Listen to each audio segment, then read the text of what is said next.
Don't take the presence of the storm to indicate the absence of God. Sometimes when you enter into a storm, and there are all kinds of storms, health storms, physical storms, financial storms, emotional storms. There are all kinds of storms. I'm not talking about the storms that rain down water and the lightning and the thunder and all of that. I'm talking about storms that other people can't see. Undetectable storms. Storms that make people think you haven't been through anything. Because you get up out the bed every morning and you put your hair up and put your makeup on, and they don't know you put your smile on just like you did your makeup, and walked in smiling because you were going through a secret storm.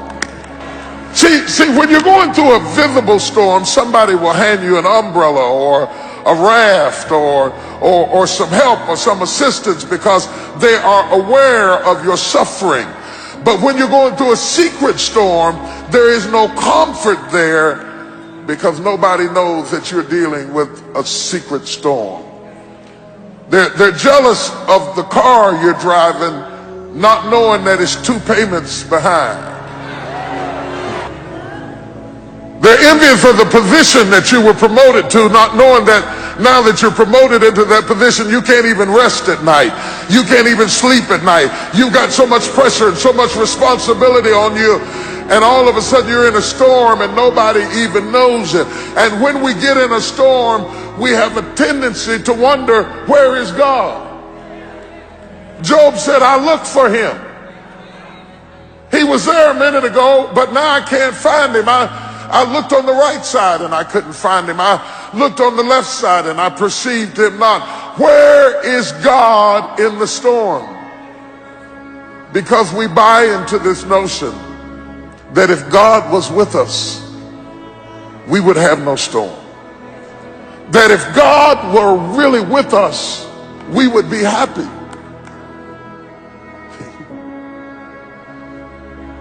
That if God were really with us, everything would go smoothly. That if God were really on our side, we would have no family problems. If God were really with us, our bills would be paid. How could God be with us and us be in foreclosure? Job said, I can't figure it out. How could my kid die and God be with me? How could my house be on fire and God be with me? I looked for him. I looked for him. I didn't see him. I looked on the right. I didn't see him. I looked behind me. I didn't. You said you had my back. I didn't see him. I looked in front of me. I thought he'd lead the way. I didn't see him. But you cannot see in a storm. That's why he told you to walk by faith and not by sight.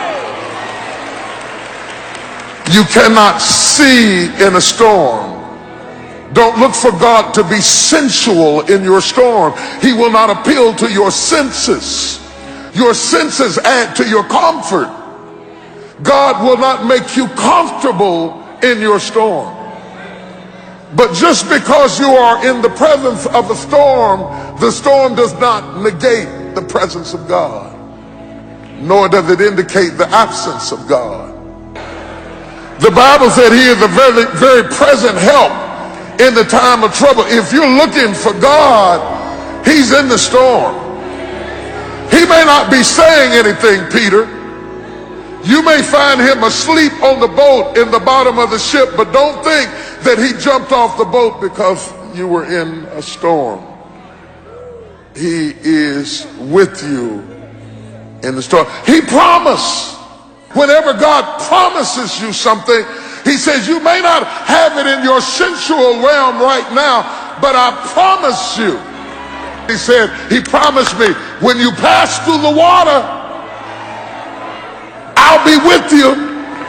He wouldn't have said that if his presence was apparent, because you never promised the obvious. He said, but when you pass through the water, you got my word on it. I am in there with you. You may not see me. You may not feel me.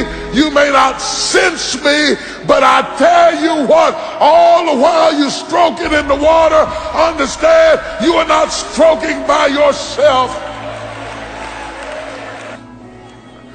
Don't be so aware of the storm that you lose awareness of the God in the storm.